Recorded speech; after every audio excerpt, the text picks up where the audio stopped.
நாம் உயிர்த்தெழுந்த இயேசுவை ஆராதிக்கிறோம். இயேசு கிறிஸ்து உயிர்த்தெழுந்த நாளில் ஆராதிக்கிறோம். உயிர்த்தெழுந்து ஆராதிக்கிறோமா? அதுதான் இங்கே கேள்வி. வேதம் நமக்கு சொல்லுகிறது, உயிர்த்தெழுந்த இயேசுவை உயிர்த்தெழுந்த கர்த்தருடைய நாளில் வாரந்தோறும் ஆராதிக்கிற நாம் உயிர்த்தெழுந்து அவரை ஆராதிக்க வேண்டும். பக்கத்தில் இருக்கிறவங்களை பார்த்து, உயிர்த்தெழுந்தவரை உயிர்த்தெழுந்து ஆராதிக்க வேண்டும். கொலோசியர் நிருபத்திற்கு அப்போஸ்தலனாகிய பவுல் எழுதும் பொழுது 3வது அதிகாரம் 1வது வசனம் வாசிங்க. நீங்கள் கிறிஸ்துவுடனே கூட எழுந்தது உண்டானால் போதும். பிரதர், அப்போஸ்தலனாகிய பவுல் கொலோசு சபை மக்களை பார்த்து கேட்கிறாரு, கிறிஸ்து எழுந்தாரு. நான் சொல்றத நல்ல கவனம் மக்களுங்க. யார் உயிரோடு எழுந்தது? பின்னாடி உள்ளவங்க, யார் உயிரோடு எழுந்தது? கிறிஸ்து. யார் உயிரோடு எழுந்தது? கிறிஸ்து. அவர் மட்டும் எழுந்தாரா அல்லது அவரோடு கூட நீங்களும் எழுந்தீர்களா? ஒரு ரகசியத்தை நான் உங்களுக்கு சொல்றேன். உயிர்த்தெழுந்த இயேசுக்குள்ள நீங்க வந்தீங்கன்னா, அவரை உங்க உள்ளத்தில் ஏற்றுக்கொண்டு அவரை இரட்சகராக ஆண்டவராக ஏற்றுக்கொண்டு அவருக்குள்ள, அவருடைய பிரசன்னத்துக்குள்ள, அவருடைய வார்த்தைக்குள்ள, அவருடைய இரத்தத்தினால் சம்பாதிக்கப்பட்ட சபைக்குள்ளே நீங்கள் வரும் பொழுது நீங்களும் உயிர்த்தெழுகிறீர்கள். நீங்களும் உயிர்த்தெழுகிறீர்கள். அப்படிப்பட்ட ஒரு உயிர்த்தெழுதலோடு நாம் அவரை ஆராதிக்க வேண்டும், அவருக்காக வாழ வேண்டும். ஆமென். கர்த்தர் நல்லவர். நாம் கிறிஸ்துவுடனே உயிர்த்தெழுந்தவர்கள். நாம் எப்படி வாழணும்? உயிர்த்தெழுந்த இயேசுவை உயிர்த்தெழுந்து ஆராதிக்கணும். எப்படி? நம்முடைய வாழ்க்கையின் மூலமாக நம்ம ஆராதிக்கணும். ஒரு சில காரியங்களை நான் உங்களுக்கு சொல்கிறேன், வேகமாய் சொல்கிறேன். ஆமென். சந்தோஷமாக இருக்கிறீங்களா? பின்னாடி இருக்கிறவங்க சந்தோஷமாக இருக்கிறீங்களா? ஆமென். கர்த்தர் நல்லவர். கொலோசியர் நிருபம் 3:2 வாசிங்க. பூமியில் உள்ளவைகளை அல்ல, மேலானவைகளையே நாடுங்கள். பிரதர், உயிர்த்தெழுந்த இயேசுவை உயிர்த்தெழுந்து நம்ம ஆராதிக்கணும். உயிர்த்தெழுந்தவங்க நம்ம எப்படி வாழணும் அப்படின்னா, வேதம் சொல்லுகிறது, பூமியில் உள்ளதையே உங்கள் சிந்தனையில் வைத்து நாடாதீங்க. நாடுதல் அப்படின்னா செல்லுதல், நாடுதல் அப்படின்னா போதல், போகுதல். இப்போ இதை நாடுகிறேன் அப்படின்னா இதை மனசில் வைத்து விட்டு இதை நோக்கி செல்றது. இன்னைக்கு நிறைய தேவனுடைய பிள்ளைகள் பார்த்தீங்கன்னா பூமியில் உள்ளதைத்தான் நாடுறாங்க.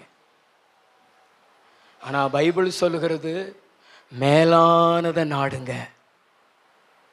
எதை நாடுங்க? சத்தமாக சொல்லுங்களேன், சத்தமாக சொல்லுங்களேன். மேலானதை நாடுங்க. மேலானது எது?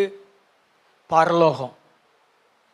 பரலோகத்தை உங்கள் மனசில் லக்கா வச்சு பரலோகத்துக்கு போகணும், பரலோகத்துக்கு போகணும், ஏசப்பா பக்கத்தில் போகணும், ஏசப்பாவின் இடத்துல போகணும் அப்படிங்கிறத மனசில் வச்சு இந்த பூமியில் வாழுங்க. இன்னைக்கு நிறைய விசுவாசிகள் அதெல்லாம் மறந்துடுறாங்க. இந்த பூமியில் உள்ளவைகளையே தேடுறாங்க. இந்த பூமியில் பேர், புகழ், பணம், செல்வாக்கு இதெல்லாம் நம்ம பெற்றுக்கொண்டு உயரணும் அப்படி சொல்லிட்டு நினைக்கிறாங்க. நம்ம உயிர்த்தெழுந்தவர்கள், உயிர்த்தெழுந்த இயேசு இந்த பூமியில் எதையுமே தேடலை, எதையுமே நோக்கலை. உயிர் தெழுந்தவர் சீசர்களுக்கு தரிசனமாயிட்டு நேரா பரலோகத்துக்கு போயிட்டாரு. இந்த மகதலேனா மரியாள் இருக்காங்க பார்த்தீங்களா, அவங்க இயேசு கிறிஸ்துவ முதல்ல தெரியல, தோட்டக்காரர் என்று எண்ணி இயேசு கிறிஸ்துவனுடைய சரீரத்தை எடுத்துக்கொண்டு போனீங்கன்னா கொடுங்க அப்படின்னு கேட்குறாங்க. மரியாளே அப்படின்னு சொல்லும் பொழுது இயேசு கிறிஸ்துவ அவங்க கண்டுகொள்கிறாங்க. அவங்க மனக்கண்கள் திறக்கப்படுகிறது. உயிர்த்தெழுந்த இயேசுவை பார்க்குறாங்க. ஓடி வந்து கட்டி பிடிக்கணும் அப்படின்னு வரும் பொழுது, என்னை தொடாத, நான் பிதாவினிடத்தில் போக வேண்டியது இருக்கிறது அப்படின்னு இயேசு சொல்கிறார். உயிரோடு இருக்கும் பொழுது அவருடைய பாதத்தில் பரிமள தைலம் பூசுவதற்கு இடம் கொடுத்தவர், சிரசில் பரிமள தைலம், பாதத்தில் கண்ணீரால் நனைத்து முத்தம் செய்வதற்கு இடம் கொடுத்தவர், தனக்கு ஆராதனை செய்வதற்கு இடம் கொடுத்தவர். ஆனால் உயிர் தெழுந்த இயேசு என்னை தொடாத அப்படிங்கிறாரு. ஏன்னா நான் உயிர் தெழுந்திருக்கிறேன், நான் பிதாவினிடத்தில் போகணும். அவருடைய சிந்தனையில் இருந்தது மேலானது. உங்கள் மனசுலையும் எது இருக்கணும்? பக்கத்துல பார்த்து சொல்லுங்களேன், பக்கத்துல பார்த்து சொல்லுங்களேன், மேலானது. சத்தமாக சொல்லுங்களேன், மேலானது. 2 தீமோத்தேயுல 4:7 அப்போஸ்தலனாகிய பவுல் சொல்லுகிறத நம்ம கவனிக்கலாம். நல்ல போராட்டத்தை போராடினேன், ஓட்டத்தை முடித்தேன், விசுவாசத்தை காத்துக்கொண்டேன். இது முதல் பிரதர், பரலோகத்தில் நீதியின் கிரீடம் நமக்கு வைக்கப்பட்டிருக்கிறது. அப்போஸ்தலனாகிய பவுல் சொல்கிறார், எனக்கு நீதியின் கிரீடம் வைக்கப்பட்டிருக்கிறது, அதை நான் போய் பெற்றுக்கொள்வேன்னு சொல்றாரு. மரிப்பதற்கு முன்பாக அவர் தீமோத்தேயு ஊழியக்காரனுக்கு எழுதும் பொழுது இந்த வார்த்தையை சொல்லி எழுதுகிறாரு. அப்ப இந்த பூமியில் அவர் வாழும் பொழுது எதை மனசுல வச்சு வாழ்ந்திருக்கிறாரு? நான் ஏசப்பா மேல விசுவாசம் வைத்து வாழுவேன், விசுவாசத்துக்காக ஓடுவேன், விசுவாசத்துக்காக போராடுவேன், விசுவாசத்தை காத்துக்கொள்வேன், என்னை பின்மாற்றத்தில் கொண்டு போக முடியாது, நான் ஆண்டவருக்குள்ள என்னை பலப்படுத்தி கொண்டு விசுவாசமா வாழ்வேன்னு சொல்லிட்டு விசுவாசத்தில் வாழ்ந்தாரு. விசுவாசத்தில் கடைசி வரைக்கும் வாழ்கிற மக்களுக்கு நீதியின் கிரீடம் உண்டு. பக்கத்துல பார்த்து சொல்லுங்களேன், அதை நாடுங்க. பின்னாடி உள்ளவங்க எதை நாடுங்க? நீதியின் கிரீடத்தை நாடுங்க, மேலானதை நாடுங்க. நல்ல 2 கைகளை தட்டி ஆண்டவருக்கு நன்றி சொல்லலாமா? அல்லேலூயா. நம்முடைய வாழ்க்கையில் நம்ம உயிர் தெழுந்தவர்கள் இந்த பூமியில் உள்ளவைகளை நம்ம தேடக்கூடாது, மேலானதை தான் நாடணும். ஆமென். அப்போஸ்தலனாகிய பவுல் பிலிப்பியருக்கு எழுதின நிருபத்தில் 3:20-21 வாசிங்களேன். நம்முடைய குடியிருப்போ, நல்லா கவனிங்க பிரதர், நம்முடைய குடியிருப்போ பரலோகத்தில் இருக்கிறது, பரலோகத்தில் இருக்கிறது. அங்கே இருந்து கர்த்தராகிய இயேசு கிறிஸ்து என்னும் இரட்சகர், கர்த்தராகிய இயேசு கிறிஸ்து என்னும் இரட்சகர் வர எதிர்பார்த்து கொண்டிருக்கிறோம். அவர் எல்லாவற்றையும் தமக்கு கீழ்ப்படுத்தி கொள்ளத்தக்க தம்முடைய வல்லமையான செயலின்படி. பிரதர், நம்ம சரீரம் அற்பமான சரீரம். பக்கத்துல தொட்டு சொல்லுங்களேன், இந்த சரீரம் அற்பமான சரீரம்,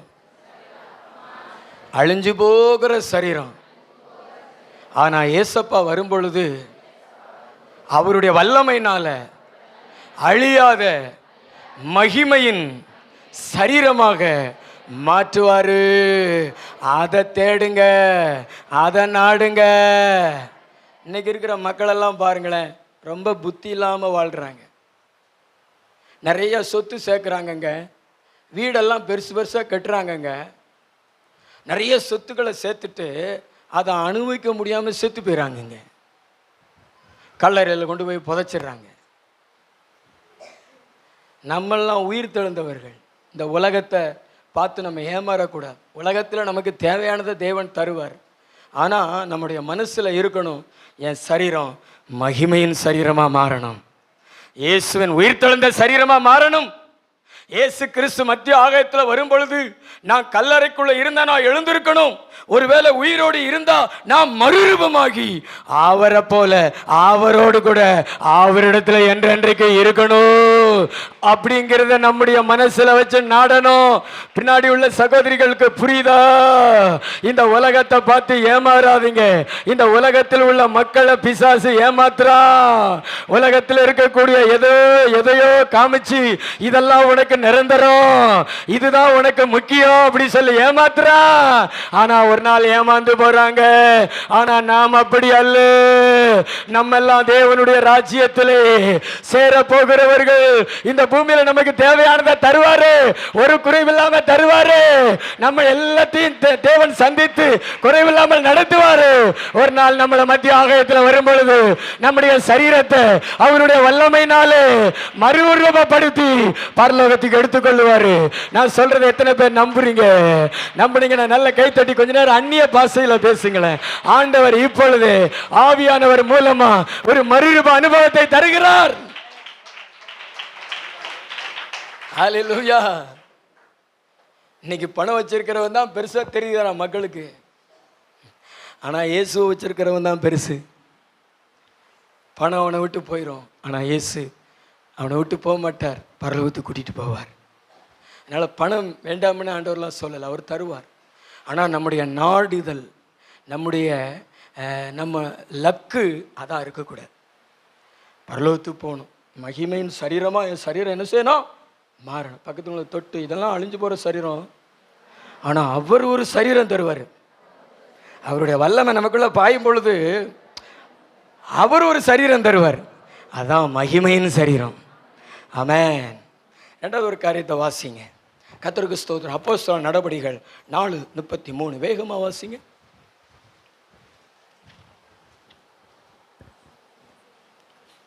கர்த்தராகிய இயேசுவின் உயிர்த்தெழுதலை குறித்து, கர்த்தராகிய இயேசு கிறிஸ்துவினுடைய உயிர்த்தெழுதலை குறித்து அப்போஸ்தலர்கள் மிகுந்த பலமாய் சாட்சி கொடுத்தார்கள். சாதாரணமாய் அல்ல பிரதர், மிகுந்த பலமாய் சாட்சி கொடுத்தார்கள். இயேசு கிறிஸ்துவினுடைய உயிர்த்தெழுதலை குறித்து ஆதி அப்போஸ்தலர்கள் மிகுந்த பலமாய் சாட்சி கொடுத்தாங்க. இன்னைக்கு நாமும் உயிர்த்தெழுந்தவர்கள் இயேசு கிறிஸ்துவை குறித்து சாட்சி கொடுக்கணும்.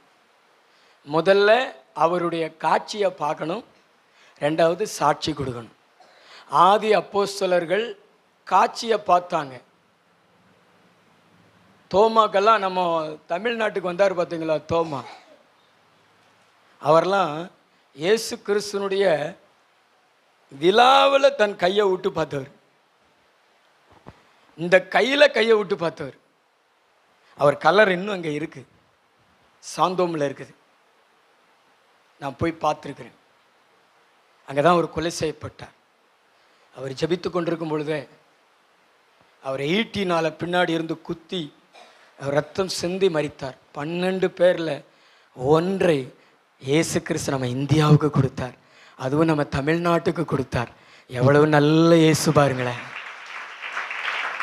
அதுவும் இயேசு கிறிஸ்து உயிர்த்தெழுந்தார் அப்படின்னு மேலோட்டமாக கேட்டுட்டு வராமல் மற்ற சீசர்கள்லாம் உயிர்த்தெழுந்த இயேசுவை பார்த்தாங்க. ஆனால் இவர் தன் கை விரலை விட்டு பார்த்தா தான் நம்புவேன்னு சொன்னார். ஆண்டவர் இயேசு கிறிஸ்து அவருக்குன்னு ஸ்பெஷலாக தரிசனமாகி சீசர்கள் மத்தியில் தோமா விட்டு பாருன்னு விட்டு பார்க்க வச்சு கண்டு விசுவாசிக்கிறவனை விட காணாமல் விசுவாசிக்கிறவன் பாக்கியவான் என்று போனார். அதனால தான் தோமா நம்ம கேரளா கடற்கரை பகுதியில் அப்படியே வந்து கன்னியாகுமரி மாவட்டத்தில் எல்லாம் ஊழியம் செஞ்சு அப்படியே சென்னைக்கு போய் இரத்த சாட்சியாய் மரித்தார். அதனால தான் இன்னைக்கு நம்ம தமிழ்நாட்டில் கிறிஸ்தவம் வளர்ந்து பெருகி இருக்கிறது. நிறைய மக்கள் இயேசு அறிந்திருக்கிறார்கள். அல்லேலூயா சொல்லுவோமா? சத்தமா ஒரு அல்லேலூயா சொல்லுவோமா? காட்சியை பெற்றார், சாட்சி கொடுத்தார். நீங்களும் இயேசப்பா குறித்து மிகுந்த பலமாக சாட்சி கொடுங்க. அவரை தரிசித்து சாட்சி கொடுங்க, அவரை விசுவாசித்து சாட்சி கொடுங்க, அவரை தரிசித்தவர்கள் சொன்ன சாட்சிகளை கேட்டு சாட்சி கொடுங்க. இவங்க எப்படி சாட்சி கொடுத்தாங்க அப்படின்னா அதை மட்டும் நான் உங்களுக்கு சொல்கிறேன். அப்போஸ்தலர் 4:34-35 கொடுத்து சாட்சி பெற்றார்கள். வேகமாக வாசிங்க. அப்பொழுது சகல ஜனங்களாலும் கனம் பெற்ற நியாய சாஸ்திரியாகிய அப்போஸ்தலர் 4:34-35 நிலங்களையும் வீடுகளையும் உடையவர்கள் அவைகளை விற்று அப்போஸ்தலருடைய பாதத்தில் வைத்தார்கள். கொடுத்து, பக்கத்துல பார்த்து சொல்லுங்களேன், இருக்கிறதெல்லாம் விற்று, நிலங்கள் இடங்கள் எல்லாத்தையும் விற்று அப்போஸ்தலருடைய பாதத்தில் கொண்டு வந்து வைத்தார்கள். அவங்க கொடுத்தது பலமான சாட்சி. நீங்களுமே கர்த்தருக்கு கொடுக்கவே இல்லை அப்படின்னா, கொடுக்கிற தன்மையே இல்லை அப்படின்னா, நீங்கள் அவருடைய உயிர்த்தெழுதலை விசுவாசிக்கலை, நீங்கள் சாட்சியும் பகிரலை. ஆனால் நீங்கள் கொடுக்கறதுல அதிக தீவிரமாக இருக்கிறீங்கன்னா அது இயேசு கிறிஸ்து உயிரோடு இருக்கிறாரு, என் தேவையெல்லாம் பார்த்துக்கிடுவாரு, என்னை நடத்துவார்னு சாட்சி கொடுக்குறீங்க. அதனால் ஆண்டவருக்கு அதிகமாக கொடுங்க. உங்கள் உழைப்பிலிருந்து, வருமானத்திலிருந்து, ஊழியத்திற்கென்று கொடுங்க. தசம பாகம் காணிக்கையெல்லாம் கொடுங்க. கர்த்தர் உயிரோடு இருக்கிறார் என்று உங்கள் குடும்பத்துக்கு காமிங்க, உங்கள் ஊருக்கு காமிங்க, சபை மக்களுக்கு காமிங்க. ஆமென். உற்சாகம் ஒரு அல்லையா சொல்லுங்களேன். கர்த்தர் நல்லவர். அப்போஸ்தலர் 5:12 அப்போஸ்தலருடைய கைகளினாலே அநேக அடையாளங்களும் அற்புதங்களும் ஜனங்களுக்குள்ளே செய்யப்பட்டது. நீங்க ஆண்டவர் இயேசு கிறிஸ்துவின் நாமத்தினாலே ஜெபித்து குணமாக்கும் வரங்களை பெற்றுக்கொண்டு, அற்புதங்களை செய்கிற வரங்களை பெற்றுக்கொண்டு அற்புதங்களை செய்யுங்க. ஸ்தேவான் விசுவாசத்தினாலும் பரிசுத்தாவியினாலும் வல்லமையினாலும் நிறைந்தவனாய் ஜனங்களுக்குள்ளே பெரிய அற்புதங்களை செய்தான். பக்கத்துங்களை பார்த்து சொல்லுங்களேன், நீங்க ஜெபிச்சு உங்க வாழ்க்கையில் அற்புதங்களை பெற்றுக்கொள்ளுங்க. உங்க பிள்ளைகளுடைய வாழ்க்கையில் அற்புதத்தை பெற்றுக்கொள்ளுங்க. மற்றவர்களுக்கும் ஜெபித்து அற்புதங்களை பெற்றுக் கொடுங்க. அற்புதங்களை செய்றீங்கன்னா அதுதான் பலமாய் சாட்சி கொடுக்கிற காரியம். அல்லேலூயா. நல்ல கைத்தட்டி ஆண்டவருக்கு நன்றி சொல்லுங்களேன். ஜெபிங்க. ஆண்டவர் எல்லாருடைய ஜெபத்தையும் கேட்பாரு. பிரதர், எல்லாருடைய ஜெபத்தையும் கேட்பாரு. அதாவது முன்பு நம்முடைய சபைக்கு வந்த ஒரு சகோதரி, அவங்க ஆண்டவர் அறியாத குடும்பத்தில் பிறந்தவங்க. ஒரு பேரவுஸில் அவங்க கான்ட்ராக்ட் பிடித்து வேலை செய்யும் பொழுது நம்முடைய சர்ச்சுக்கு வந்தாங்க. அவங்க இப்போ மரித்து போயிட்டாங்க. அவங்க வீட்டுக்கு ஒரு நாள் நாங்கள் போயிருக்கும் பொழுது அவங்க சொன்னாங்க, பாஸ்டர், எங்களுடைய உறவினர் ஒருத்தங்களை மருத்துவமனையில் பிரசவத்துக்காக சேர்த்துருந்தாங்க. அந்த பெண் குழந்தையை பெற்றெடுக்க ரொம்ப கஷ்டப்பட்டாங்க. நான் ஜெபம் பண்ணி என்னைய வயிற்றில் போட்டேன், மறுபடியும் ஜெபம் பண்ணேன், குழந்தை சுகமாக பிறந்துச்சுன்னு சொன்னாங்க. இதாங்க ஆண்டவருக்கு சாட்சி கொடுக்கறது. ஹல்லேலூயா. யோசிக்காதீங்க, விசுவாசத்தோடு ஜெபம் பண்ணுங்க.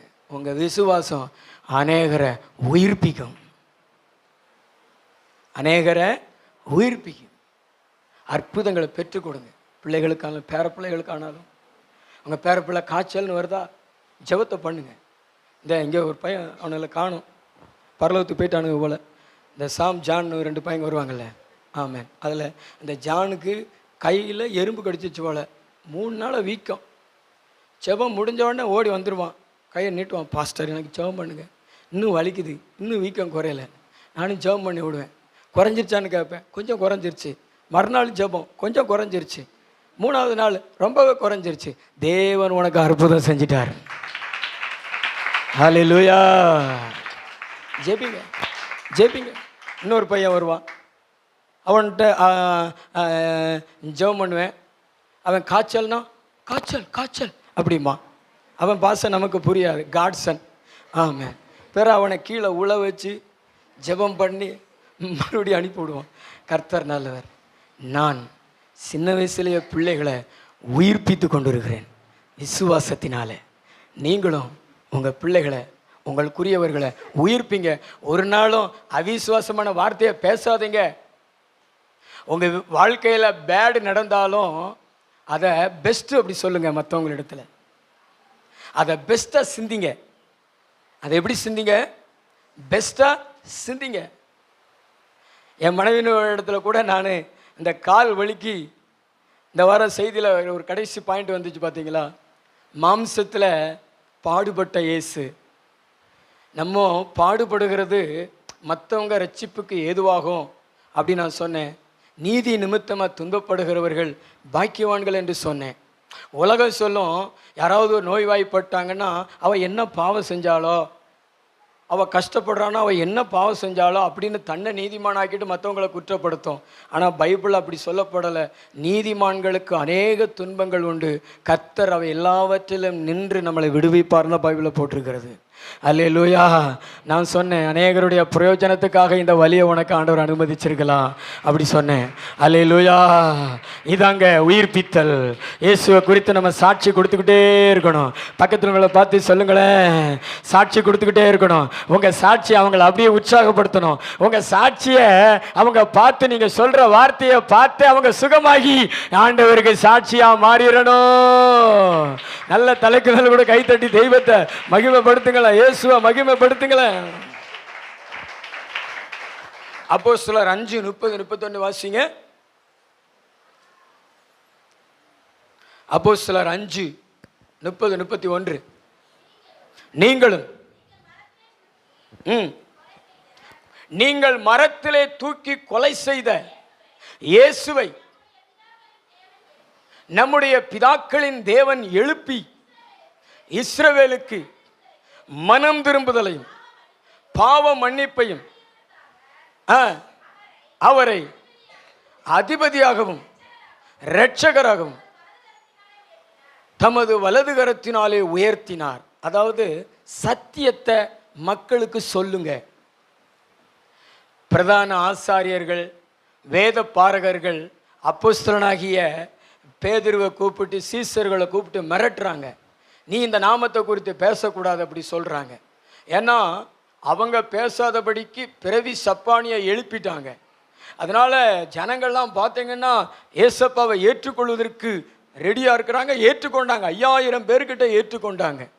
இதை அறிஞ்சு அவங்க கூப்பிட்டு போய் இந்த நாமத்தை குறித்து பேசாதீங்கன்னு சொல்லும் பொழுதுதான் சத்தியத்தை சொல்கிறாங்க. நீங்கள் கொலை செய்த இயேசுவை ஆண்டவர் பிதாவாகிய தேவன் உயிரோடு எழுப்பி இந்த உலகத்துக்கு இரட்சகராக, அதிபதியாக, ஆண்டவராக ஏற்படுத்தி இருக்கிறார் என்று சத்தியத்தை சொன்னார்கள். அல்லேலூயா. நாமும் மற்றவங்களிடத்துல சத்தியத்தை சொல்லுவோம். இயேசு தான் ஆண்டவர், இயேசு மட்டும்தான் தெய்வம், இயேசுவின் நாமமே அல்லாமல் வேற எந்த நாமத்தினாலும் ரட்சிப்பு இல்லை. அப்போஸ்தலர் 4:12 சொல்லுகிறது, வானத்தின் கீழெங்கும் மனுஷர்களுக்குள்ளே இயேசுவின் நாமமே அல்லாமல் வேற எந்த நாமத்தினாலும் ரட்சிப்பு இல்லை. தெளிவா போட்டிருக்குது. பக்கத்துங்களை பார்த்து சொல்லுங்க, ஏசப்பா தான் நம்மளை பாவத்திலிருந்து ரட்சிக்க முடியும். ஏசப்பா தான் நம்மளை பரலோகத்துக்கு கூட்டிட்டு போக முடியும். ஏசப்பா ரத்தம் தான் நம்ம பாவங்களை கழுவோம். அவரை விட்டுட்டு வேற எதுவும் வழிபடாத, அது பிசாசின் தந்திரம். நீ ஏமாற்றப்பட்டுருவ. இயேசுவை மட்டும் கும்பிடு. இயேசுவே ஆண்டவரே, இயேசுவே இரட்சகரே, இயேசுவே அதிபதி, இயேசுவே தேவன். எத்தனை பேர் நீங்க சொல்லுவீங்க இயேசுவே ஆண்டவரே? சத்தமா தான் சொல்லுங்களேன். என்னோடு கூட சேர்ந்து சொல்லுங்களேன், உற்சாகமா சொல்லுங்களேன்.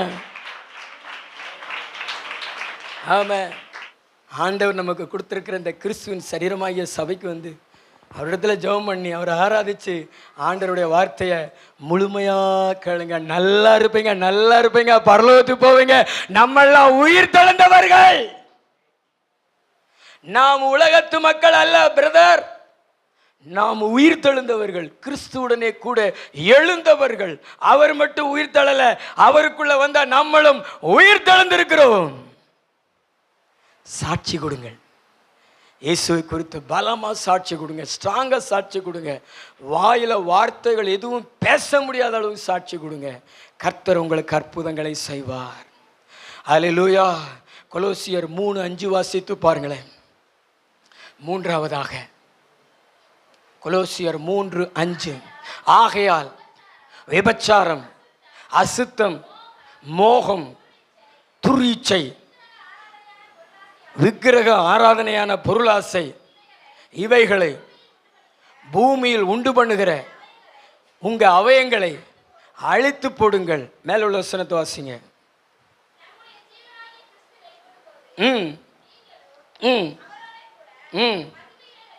வெளிப்படுவீர்கள்.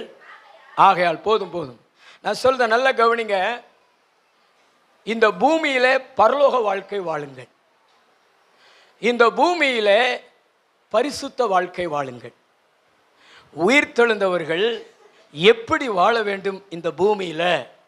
நம்ம தேவனுக்குள்ள மறைந்திருக்கிறோம். அவர் வெளிப்படும் பொழுது மகிமையில வெளிப்பட போகிறோம். ஆனபடினால நாம் இந்த பூமியில பரலோக வாழ்க்கை வாழ வேண்டும். பரலோகத்தில் எது மட்டும் இல்லை, எது மட்டும் இல்லை, பரலோகத்தில் இல்லாத ஒன்று சொல்லுங்களேன். பரலோகத்தில் இல்லாத ஒன்று சொல்லுங்களேன். சத்தமாக சொல்லுங்களேன். பேச ரொம்ப யோசிக்கிறீங்க. சத்தமாக சொல்லுங்களேன். இன்னும் சத்தமாக சொல்லுங்களேன். பாவம். உங்களிடத்தில் அது இருக்குதா இல்லையா? பரலோகத்தில் இல்லை, அது என்னிடத்துல இல்லை அப்படி சொல்கிறவங்க உங்கள் கை ஓட்டி காமிங்களேன். மற்றது எல்லாத்தையும் விட பாஸ்டர் அது மட்டும் என்கிட்ட நிறைய இருக்குது பாஸ்டர்.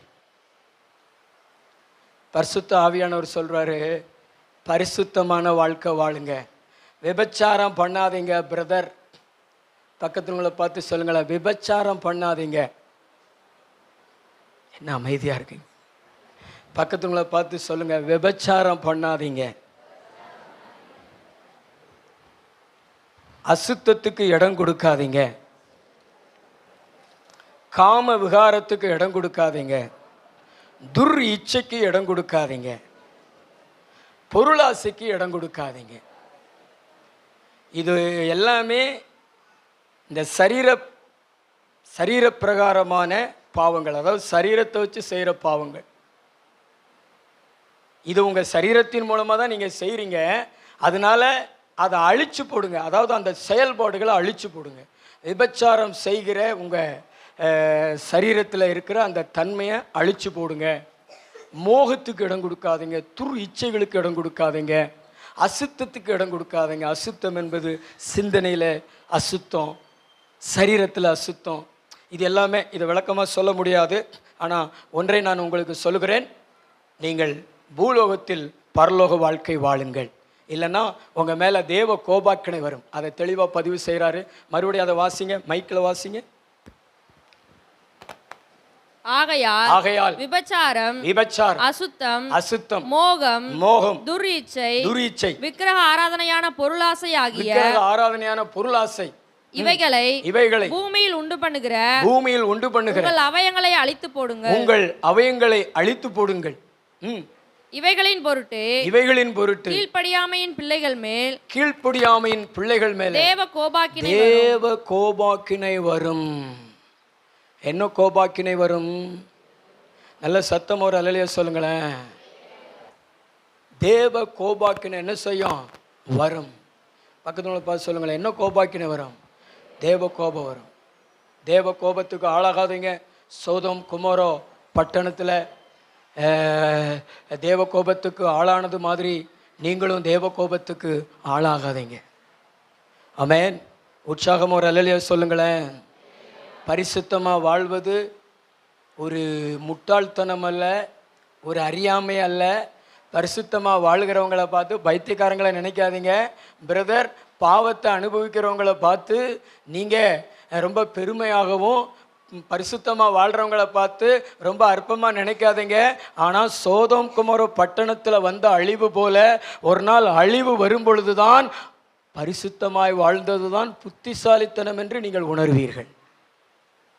அதனால் பூலோகத்தில் பரலோக வாழ்க்கையை அனுபவிங்க. இந்த கடைசி காலம் விபச்சார ஆவிகள் தூண்டப்பட்டிருக்கிறது.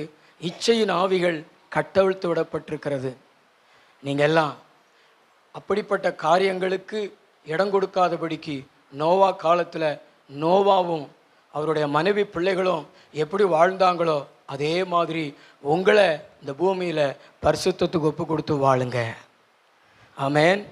இந்த செல்ஃபோனை பார்த்துட்டு கண்ட களிய படங்களை பார்த்துட்டு வேறு சிந்தனையிலேயே அலையாதீங்க. பக்கத்தில் பார்த்து சொல்லுங்களேன், முதல்ல செல்லுக்கு ஒரு வார்த்தை சொல்லுங்க, என்னை விட்டு செல் அப்படி சொல்லுங்க. ஏ செல், என்னை விட்டு செல் அப்படி அடிக்கடி சொல்லுங்கள். தூர வச்சிருங்க, தொடாதீங்க. அது மேலே ஒன்று ஒட்டி வச்சிருங்க, தொடாதே அப்படின்னு. ஆனால் இன்னைக்கு நிறைய பிள்ளைகள் பார்த்தீங்கன்னா அதை கட்டிக்கிட்டு தான் படுத்து கிடக்குதுங்க. நான் உன்னை விட்டு விலகுவதும் இல்லை, நான் உன்னை கைவிடுவதும் இல்லைன்னு சொல்லிக்கிட்டு இருக்கீங்க. ஆனால் அது உங்களை பாவத்துக்குள்ளே தள்ளிடும். அதாவது நம்முடைய கண்ணுக்கும் நம்முடைய சரீர ஹார்மோன்ஸ் சுரப்பிகளுக்கும் சம்பந்தம் உண்டு. நீங்கள் அருவருப்பான இச்சையான காரியங்களை காதில் கேட்டு கண்ணில் பார்த்தீங்கன்னா உங்களுடைய அதற்குரிய ஹார்மோன் சுரப்பிகள் சுரக்கும். உங்களுடைய ஆசை இச்சைகள் அடக்க முடியாது. அதனால தான் நிறைய பேர் கட்டுப்பாடு இழந்து போயிடுறாங்க. நீ இப்படிப்பட்ட காரியங்களை பார்க்காமலே கண்ணுக்கு ஒரு கலிக்கம், கண்ணுக்கு ஒரு கட்டுப்பாடு வச்சீங்கன்னா உன் சரீரத்தை பரிசுத்தமாக காத்துக்கொள்ளலாம். நான் சொல்லுது புரியுதா? பக்கத்துல பார்த்து சொல்லுங்க, புரியுதா? யாராவது இச்சையான காரியங்களை காதில் சொன்னாங்கன்னா கேட்காதீங்க, நல்ல காரியங்களை கேளுங்க. நல்ல 2 கைகளை தட்டி கர்த்தருக்கு ஸ்தோத்திரம் செலுத்துங்க. அல்லேலூயா. 1 பேதுரு 1:11 சொல்லுகிறது, நான் உங்களை அழைக்கிறவர் பரிசுத்தர், ஆகையால் நீங்களும் பரிசுத்தராயிருங்க. நம்மளை தேவன் அழைக்கிறார். எங்கே அழைக்கிறார்? பரலோகத்துக்கு அழைக்கிறார், அவரிடத்துல அழைக்கிறார். அப்போ நம்ம எப்படி இருக்கணும்? பரிசுத்தமாக இருக்கணும். எத்தனை பேர் அவரிடத்துல வரணும்னு விரும்புகிறீங்க? நல்லா 2 கை உயர்த்திக்காமீங்க. எத்தனை பேர் பரலோகத்துக்கு வரணும்னு விரும்புகிறீங்க? நல்லா 2 கை உயர்த்திக்காமீங்க. பரலோகத்துக்கு வரணும்னு விரும்புகிறீங்களா? நல்லா நிமிந்து பார்த்து 2 கைகளை உயர்த்திக்காமீங்க. சிஸ்டர், செல்வி சிஸ்டர், பரலோகத்துக்கு வரணும்னு விரும்புகிறீங்களா? நல்லா 2 கைகளை உயர்த்தி. ஜெகதீசன், பரலோகத்துக்கு வரணும்னு விரும்புகிறீங்களா? அப்படி விரும்புனீங்கன்னா அவரை மாதிரியே நீங்கள் பரிசுத்தமாக என்ன செய்யுங்க? வாழுங்க. அப்போ தான் அவரிடத்துல போக முடியும். நல்ல 2 கைகளை தட்டி கர்த்தருக்கு ஸ்தோத்திரம் செலுத்துங்க. ஆமென். அடுத்த ஒரு வசனத்தை வாசிங்களா வேகமாக. அப்போஸ்தலர் 2:38-39 வாசிங்களேன். பேதுரு அவர்களை நோக்கி நீங்கள் மனம் திரும்பி ஒவ்வொருவரும் பாவ மன்னிப்புக்கென்று இயேசு கிறிஸ்துவின் நாமத்தினாலே ஞானஸ்நானம் பெற்றுக்கொள்ளுங்கள். அப்பொழுது பரிசுத்த ஆவியின் வரத்தை பெறுவீர்கள். வாக்குத்தத்தமானது உங்களுக்கும் உங்கள் பிள்ளைகளுக்கும் நம்முடைய தேவனாகிய கர்த்தர் வரவழைக்கும் தூரத்தில் உள்ள யாவருக்கும் உண்டாயிருக்கிறது என்று சொல்லி இன்னும் அநேக வார்த்தைகளாலும் சாட்சி கூறி மாறுபாடுள்ள இந்த சந்ததியை விட்டு விலகி ரட்சித்துக் கொள்ளுங்கள். உங்களை ரட்சித்துக் கொள்ளுங்க. நான் சொல்றத கவனிங்க பிரதர். உங்க சொந்தக்காரங்களா இருக்கலாம், உங்க ஊர் மக்களா இருக்கலாம், உங்க நண்பர்களா இருக்கலாம். ஆனா நீங்களும் அவங்களும் ஒன்று போல கிடையாது. நீங்க உயிர் தெழுந்தவர்கள், நீங்கள் ஆண்டவருடைய பிள்ளைகள். அவர்கள் ஆண்டவரை ஏற்றுக்கொள்ளாதவர்கள். ஆண்டவரை ஏற்றுக்கொண்டிருந்தால் சந்தோஷம், மகிழ்ச்சி. ஆனால் ஆண்டவரை ஏற்றுக்கொள்ளாதவர்கள், ரட்சிக்கப்படாதவர்கள், அவர்களை குறித்து வேதம் சொல்லுகிறது மாறுபாடுள்ள சந்ததி. அவங்கள கட்டி பிடிச்சிக்கிட்டு நீங்களும் உருளாதீங்க. பண்ணியை கட்டி பிடிச்சிட்டு உருண்டா நம்ம நிலைமை என்னாகும் பிரதர்? இங்கிட்டு கூடி ஒரு பண்ணி போகுது, சாக்கடைக்குள்ளே எந்திரிச்சு போகுது. ஓடி போய் அதை கட்டி பிடிச்சிங்கன்னா உங்கள் நிலைமை என்னாகும் சொல்லுங்க? தெரியாதா? நீங்களும் பன்றி போல அசுத்தமாயிருவீங்க. அதில் இருக்கிற அசுத்தமெல்லாம் என்ன செய்யும்? ஒட்டிக்கொள்ளும். அதனால தான் அப்போஸ்தலனாகிய பவுல் 5000 பேர் ஞானஸ்நானம் எடுத்தவர்களுக்கு சொல்கிற புத்தி, மாறுபாடுள்ள சந்ததியை விட்டு நீ என்ன செய்ய? விலகு. பக்கத்தில் பார்த்து சொல்லுங்களேன், சர்ச்சை விட்டு தான் விலகுற நீ, சர்ச்சு மக்களை விட்டு தான் விலகுற நீ. ஆனால் உலகத்து மக்கள் என்ன பேசுங்க, உலகத்து மக்கள் சொர்க்க பூமி போல உங்களுக்கு தெரியுறாங்க. ஏன்னா சொந்தம், பந்தம், உயிர்த்தெழுந்தவர்களுக்கு எங்கெங்கே சொந்தம்?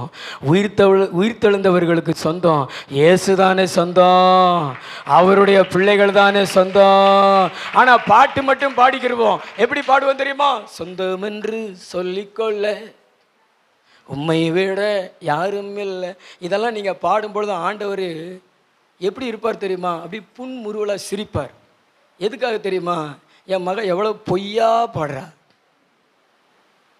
பக்கத்து வீட்டுக்கார விசுவாசியை நேசிக்க தெரில, ஆனால் உலகத்து மக்களோட உழன்று கிடக்கிறா. ஆனால் சொந்தம் என்று சொல்லிக்கொள்ளன்னு பாட்டு பாடுற. ஆண்டவர் அப்படியெல்லாம் நினைக்காத அளவுக்கு உண்மையாக மாறுபாடுள்ள சந்ததியை விட்டு நம்ம என்ன செய்யணும்? விலகணும். நம்ம போகிற இடம் பரலோகம். நம்ம ராஜா இயேசு ராஜா. நாம் இந்த உலகத்திற்குரியவர்கள் அல்ல. நல்ல கைத்தட்டி ஆண்டவரை மகிமைப்படுத்துங்க. பின்னாடி உள்ளவங்க நல்ல கைத்தட்டி ஆண்டவரை மகிமைப்படுத்துங்க. அதனால் ஆண்டவர் யார் வேண்டான்னு சொல்கிறாருன்னு நினைக்காதீங்க. உங்களுடைய உறவுகள், உங்களுடைய நம்பிக்கைகள், உங்களுடைய ஐக்கியம் உலகத்து மக்களோடு அதிகமாக இராதபடிக்கு தேவனோடும் சபையோடும் வேதத்தோடும் இருக்கட்டும் அப்படி சொல்கிறார் ஆண்டவர். அதாவது இந்த மாறுபாடு உள்ள சந்ததியை விட்டு கொஞ்சம் என்ன செய்ய விலகு, கொஞ்சம் இடைவெளி விடு. பக்கத்தில் பார்த்து சொல்லுங்களேன், கொஞ்சம் இடைவெளி விட்டு வாழு, அப்போ தான் உனக்கு நல்லது. கடைசியாக ஒரே ஒரு வசனத்தை மட்டும் வாசிச்சிருங்க. யோவான் சுவிசேஷம் 21:17. கேக் 2 கொடுத்தா வாங்குவீங்களா? அப்படிம்பீங்களா? வாங்குவீங்களா வாங்க மாட்டீங்களா? கேக்கு கூட சேர்ந்து ஒரு லட்டும் கொடுக்குறோம், வாங்குவீங்களா வாங்க மாட்டீங்களா? அது மட்டும் எங்களுக்கு வேணும் பாஸ்டர். தேவனுடைய வார்த்தையும் உங்களுக்கு கூட ஒரு பாயிண்ட். இது கேக்கு லட்டை விட நமக்கு ஆசீர்வாதத்தை கொண்டு வரக்கூடியது. அல்லேலூயா. நல்ல 2 கைகளை தட்டி கர்த்தருக்கு ஸ்தோத்திரம் செலுத்துவோம். அல்லேலூயா. கடைசியாக ரொம்ப முக்கியமான பாயிண்ட், யோவான் சுவிசேஷம் 21:17. மூன்றாம் தரம் அவர் அவனை நோக்கி, மூன்றாம் தரம் அவர் அவனை நோக்கி, யோனாவின் குமாரனாகிய சீமோனே, யோனாவின் குமாரனாகிய சீமோனே, நீ என்னை நேசிக்கிறாயா நீ என்றார். என்னை நேசிக்கிறாயா என்றார். என்னை நேசிக்கிறாயா என்று, என்னை நேசிக்கிறாயா என்று அவர் மூன்றாம் தரம் தன்னை கேட்டபடியினாலே, மூன்றாம் தரம் தன்னை கேட்டபடியினாலே பேதுரு துக்கப்பட்டு, ஆண்டவரே, நீர் எல்லாவற்றையும் அறிந்திருக்கிறீர், நான் உம்மை நேசிக்கிறேன் என்பதையும் நீர் அறிவீர் என்றார். இயேசு என் ஆடுகளை மேய்ப்பாயாக என்றார். தன் ஆடுகளை மேய்ப்பாயாக என்றார். பேதுருவை கேட்டது மாதிரி இன்னைக்கு ஆண்டவர் உங்களை பார்த்து கேட்கிறாரு. உயிர்த்தெழுந்த இயேசு கேட்கிறாரு, நீ என் மேல் அன்பா இருக்கிறாயா, நீ என்னை நேசிக்கிறாயான்னு கேட்குறாரு. எத்தனை பேர் ஆண்டவர் மேலே அன்பாக இருக்கிறீங்க? எத்தனை பேர் ஆண்டவர் மேலே நேசம் வச்சுருக்கிறீங்க? 2 கை உயர்த்தி காமிங்க. எவ்வளவு யோசனைகள் பாரு. ஆனால் அவர் மட்டும் எங்களை நேசிக்கணும், எங்கள் பேரன் பேத்திகளெல்லாம் நேசிக்கணும், எங்கள் ஆடு மாடுகளெல்லாம் நேசிக்கணும். நீங்கள் எத்தனை பேர் அவரை நேசிக்கிறீங்க? உங்களை பார்த்து கேட்குறாரு, பேதுருவை கேட்டது மாதிரி நான் ஆண்டவரை நேசிக்கிறேன்னு சொல்கிறவங்க 2 கை உயர்த்தி நல்ல சத்தமாக ஒரு அல்லேலூயா சொல்லுங்க. நல்லா 2 கையை உயர்த்தி காமிங்க. ஆண்டவரை நேசிக்கிறியா? ஆண்டவரை நேசிக்கிறீங்களா? பின்னாடி இருக்கிறவங்க ஆண்டவரை நேசிக்கிறீங்களா? ஆண்டவரை நேசிக்கிறீங்களா? ஆண்டவரை நேசிக்கிறீங்கன்னா கை கழுவ போடாதீங்க. உங்களுக்கு ஒரே ஒரு வார்த்தை சொல்கிறாரு, என் ஆடுகளை மேய்ப்பாயாக, எனக்கு ஊழியம் செய்யன்னு சொல்கிறார். எனக்கு ஆத்துமாக்கள் ஆதாயப்படுத்து, என்னுடைய நற்செய்தியை சொல்லு, எனக்கு ஊழியம் செய். இல்லைன்னா நீ என்னை நேசிக்கிறேன்னு அர்த்தம் கிடையாது. 3 தரம் மறுதளித்த பேதுருவினிடத்தில் 3 முறை கேட்டு அவர் அள வைக்கிறார், உணர்த்தி காமிக்கிறார். பின்மாற்றத்துக்குள்ளே போனேன், மறுதளித்த அந்த பேதுருவை ஆண்டவர் ஒரு உணர்வுக்குள்ளே கொண்டு வந்து ஒரு பெரிய அப்போஸ்தலனாக 5000 பேர் 3000 பேர் ரட்சிக்கப்படுவதற்கு காரணமாக மாற்றின ஒரு பரிசுத்த தேவன் இயேசு கிறிஸ்து இன்னைக்கு உங்களை பார்த்து சொல்கிறாரு, ஊழியம் செய்வதற்கு ஒன்று ஒப்புக்கொடு, உன் பிள்ளைகளை ஒப்புக்கொடு. ஏதாவது ஒரு விதத்தில் ஆண்டவருடைய ஊழியத்தை செய்து கொண்டே இருங்க. ஆண்டவருடைய ஆடுகளுக்கு, ஆண்டவருடைய ஆத்துமாக்களுக்கு உதவியாக இருங்க. ஆண்டவர் மேல் அன்பாக இருந்து இந்த பூமியில் உயிர் தெழுந்த இயேசுவுக்காக வாழுங்க. நல்ல தலைக்கு மேலே கூட கைத்தட்டி நல்ல ஸ்தோத்திரம் செலுத்துவோமா? ஹல்லேலூயா, ஹல்லேலூயா. உயிர் தெழுந்தவர்கள் எப்படி வாழணும்? பூமியில் உள்ளதை அல்ல, மேலானதையை நாட வேண்டும். காட்சி பெற்றதை சாட்சி கொடுக்க வேண்டும். பரலோக வாழ்க்கை பூமியில் வாழ வேண்டும். மாறுபாடுள்ள சந்ததியை விட்டு விலகி ரட்சித்து கொள்ள வேண்டும். கடைசியாக பக்கத்து பார்த்து சொல்லுங்களேன், ஏசப்பாவுக்கு ஊழியம் செய்யுங்க. சொல்லுங்களேன், சண்டேஸ் கிளாஸ்லாம் நடத்துங்க. சம்பளம் இல்லைன்னு நினைக்காதீங்க. ஆண்டவர் உங்களுக்கு உயர்வையும் மேன்மையும் தருவார். முழங்கால் படியிடுவோமா? கண்களை மூடி.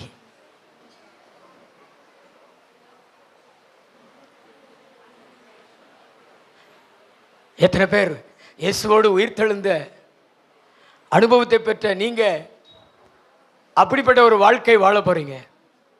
உங்க கைகளை உயர்த்தி காமிங்களேன். உங்களுக்காக நான் ஜெபிக்க போகிறேன்.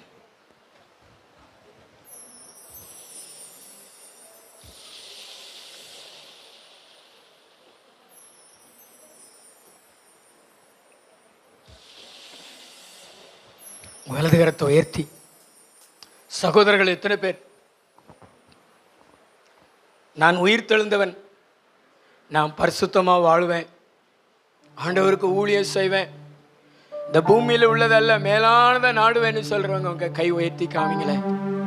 உங்க கரங்களை இயேசு பார்க்க விரும்புகிறார். இந்த உயிர் தெழுந்த ஆராதனையில ஒரு உயிர் தெழுதல்.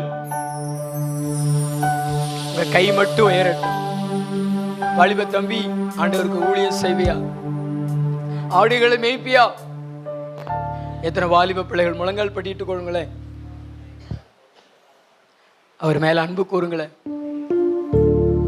எதையோ நேசிக்கிறீங்க. இயேசுவை நேசிப்பீங்களா?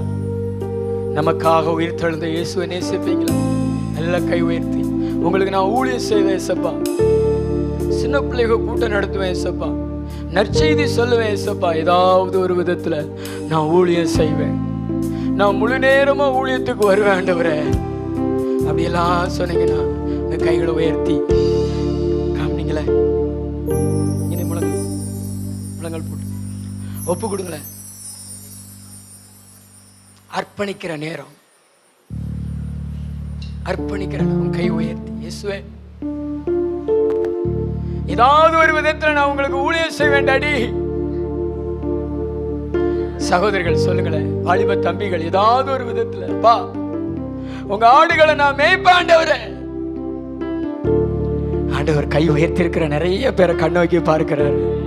நல்ல கை உயர்த்தி காமி மகளே, அப்படி அசைச்சு காமிங்க. அப்பா ஐ லவ் யூ டாட், நான் உங்களை நேசிக்கிறேன், நான் உங்க ஆடுகளை மேய்ப்பேன், நான் உங்களுக்கு ஊழியம் செய்வேன், எனக்கு ஜீவன் கொடுத்தீங்களே, எனக்காக உயிர் தெழுந்தீங்களே, என் ஜீவனா இருக்கிறீங்களே. நல்ல கை தட்டி ஆவியில நிறைஞ்சு, நல்ல ரெண்டு கை தட்டி ஆவியில நிறைஞ்சு ஊழியம் செய்வேன் ஏசப்பா. நன்றி ஏசப்பா, இந்த உயிர் தெழுதல் ஆராதனை நடத்தி கொடுத்ததற்காக ஸ்தோத்திரம். அந்த மக்கள் எல்லாரையும் ஆசீர்வதிங்க, உங்க ரத்த கொட்டைகளை மறைங்க, சாட்சியா நிறுத்துங்கப்பா. ஆண்டவர் இந்த வசனத்தின்படி உங்களுடைய பிள்ளைகளுடைய வாழ்க்கை மாறட்டும், உங்களுடைய நன்மையும் உங்களுடைய கிருபையும் தொடரட்டும். இன்னைக்கு இந்த கேக் வாங்கி கொடுத்து அந்த குடும்பத்தை ஆசீர்வதிங்க. அது எப்படி சுவையா இருக்கிறதோ அதுபோல பிள்ளையுடைய வாழ்க்கை சுவையாய் மாறப்படும். நன்மையும் கிருபையும் தொடரட்டும். இயேசு கிறிஸ்துவின் மூலம் ஜெபிக்கிற நல்ல பிதாவே, என் ஆத்துமாவே கர்த்தரை ஸ்தோத்திரி, என் முழுவதும் பரிசுத்த நாமத்தை ஸ்தோத்திரி. என் ஆத்துமாவே கர்த்தரை ஸ்தோத்திரி. கர்த்தர் செய்த சகல பாரங்களையும் மறவார். நம்முடைய கர்த்தராகிய இயேசு கிறிஸ்துவின் கிருபையும் பிதாவாகிய அன்பும் பரிசுத்தனுடைய ஐக்கியம் சமாதான சந்தோஷம் என்றும் என்றும் நம் ஆண்டவர் இயேசுவின் வருகை மட்டும் சதா காலங்களிலும் நம் மனதுடன் இருப்பதாக. ஹல்லேலூயா. அப்படியே உட்காருங்க. நீங்க இருக்கிற இடத்திற்கு இந்த கேக் வரும். இந்த கேக்கு கொடுக்குற